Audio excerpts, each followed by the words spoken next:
Hey guys, welcome to the Liberal Hive Mind, a channel solely focused on exposing the abundant hypocrisy of the left. Yep, it's pretty much exactly as I've been saying it. This is why you never give in. Democrats and their ridiculous tantrums and emotional manipulative games, basically they want you to blink. They're trying to intimidate you into choosing the path of least resistance, the cowardly path of basically just giving in to their manipulation tactic. These leftoids love to lecture about fairness and democracy, the so-called rules of the game, right? That is, of course, until it isn't going their way, then suddenly it's screw the rules and do whatever it takes. Their words, not mine, by the way. And this week in Texas, they flat out admitted on stage, exposing themselves as the shameless political cheaters they've always been. They're not gonna guilt trip MAGA into not taking a redistricting advantage here when they're the freaking CEOs of gerrymandering, and now they're threatening to gerrymander even more because Texas decided to do it. They're the biggest hypocrites, and you can't give in to their pressure tactics. We will not be guilt-tripped or gaslit into doing their bidding. Let me show you guys this hypocrisy. We got some stuff to get into, so let's roll the tape. All right, folks. So we've got Beto O'Rourke and Mark Vesey here, two high-profile Democrats who just took the stage and basically said the quiet part out loud.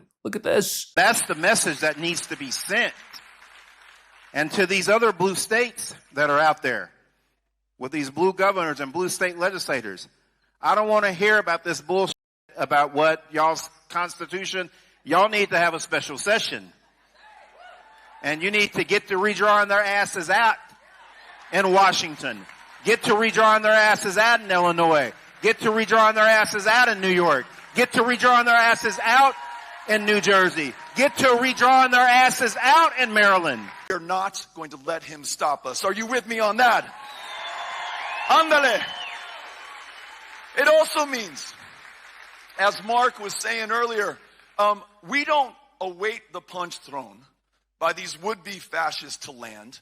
We punch first, and we punch harder. We want California and New Jersey and Illinois and Maryland and every other state where the Democrats hold the governor's mansion, the assembly, and the state senate to redraw their congressional districts now, not wait for Texas to move first, to maximize Democratic Party advantage. Listen, you may say to yourself, well, those aren't the rules. There are no refs in this game. F the rules. We are going to win whatever it takes. We're going to take this to them in every way that we can. Exactly what I've been saying since day one. If the roles were reversed, if Democrats were in the position that the Texas GOP was in right now, they'd be doing the exact same thing. And spare me this fake moral high ground nonsense. They'd argue that, well, actually, Democrats are only now threatening to do it because Republicans are being so blatant and corrupt. It's a response to their corruption. Give me a frickin' break. Miss me with that nonsense. If anything, Republicans are matching the Democrats on this issue. As we've been saying forever, the left has been gerrymandering for decades. In blue states, they've done worse than anything we've seen from Republicans. But now we're supposed to feel bad and pull back? Of course not. No, it's obvious what's going on here. They're simply panicking because they've run out of ways to game the system. They have nothing left to redraw, no seats to gerrymander, no mail-in ballot schemes to engage in, no more control of Twitter and the social media algorithms. Federal agencies are going through reforms right now. The NGO network, the NGO circuit that they created, has essentially been shut down. And so basically, they've lost all of their tools to cheat and rig the damn system.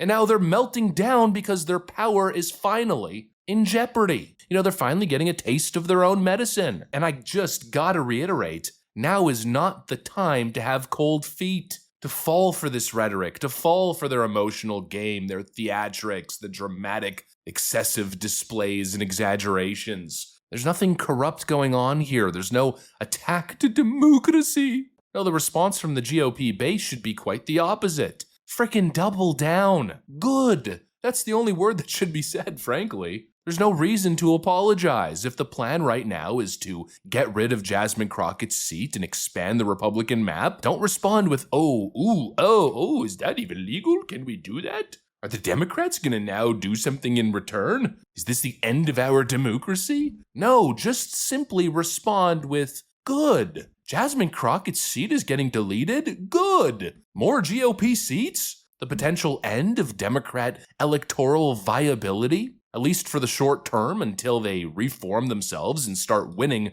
based on the merits? Good. Yes, do it. Absolutely. Own it. This is politics, folks, not a church bake sale. And you don't win by giving mercy to people who have never once given mercy to you. Do not hold back, not even a little bit. And don't worry, trust me, don't worry about the fallout. Not gonna happen. This isn't a bad look for the GOP, no, quite to the contrary. It's the Democrats that are looking like complete fools, pretending like a simple redrawing of districts is now the second coming of Adolf frickin' Hitler. Holy moly. And trust me, it's the Democrats who look bad, and the proof is in the leftist media. We've got longtime Democrat strategists here, in this case former Clinton advisor Doug Schoen, who are taking to the media and straight up saying that the behavior the Democrats are engaging in is, quote, very damaging. I think this is very damaging, Trace, to the Democratic brand. For those in my party who say we should be aggressive, we should fight the Republicans, I think you stand and fight, not cut and run, which is what they've done. This sends a terrible message, I think, to voters generally and certainly swing voters, and it's become tit for tat. I would advise the Democratic legislators from Texas, go back, make your arguments, state your reasons for, as the Democratic representative did just now, opposing this, and say what you're for, what the Democrats stand for, both Texas and nationally. But so far, what we're getting is a really, really terrible image that hurts our country and certainly hurts my party.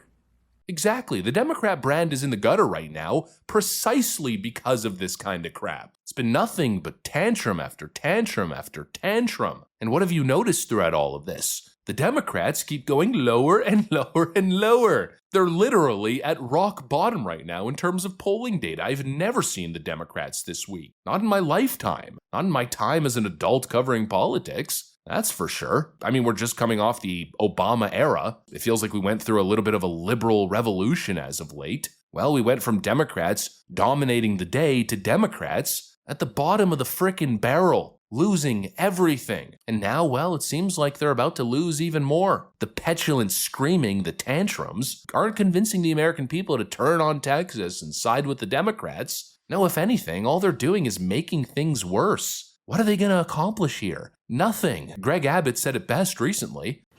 So how does this thing end? I mean, I know that you guys are doing everything you can do to try to get these people back, and I know that you're getting some, what sounds like maybe federal help at this point to do it. Like, how does this end?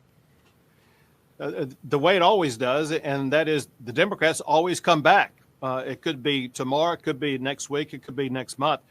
They're going to come back, or we'll be able to track them down. One way or the other, they're coming back, and it's going to end with these maps being passed.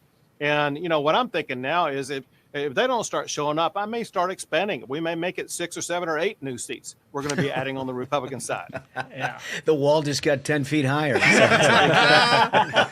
So what exactly are they accomplishing? Possibly being removed from office, massive stacking fines, potentially being arrested, and now as they're skipping the legislative sessions, they've turned the governor of Texas against them, and he's now saying, you know what? We might draw to get 7 or 8 seats at this point. The wall just got 10 feet higher, and our response should be simply one word: good. And so basically the point is, let's cut the high road talk, because the Democrats have never taken the high road. They don't deserve the high road. They don't deserve GOP charity. No, they deserve exactly what's happening right now. They deserve to be gerrymandered to the extreme like they've done to Republicans in their own states, and they deserve to be the irrelevant party, in my view, for the next at least frickin' 10 years. And hopefully they're getting hit with a reality check that the little shenanigans that they engage in, well, they're no longer going to work, no longer a viable electoral strategy. The Democrats have to actually campaign now and develop grassroots support. They could fight it all they want,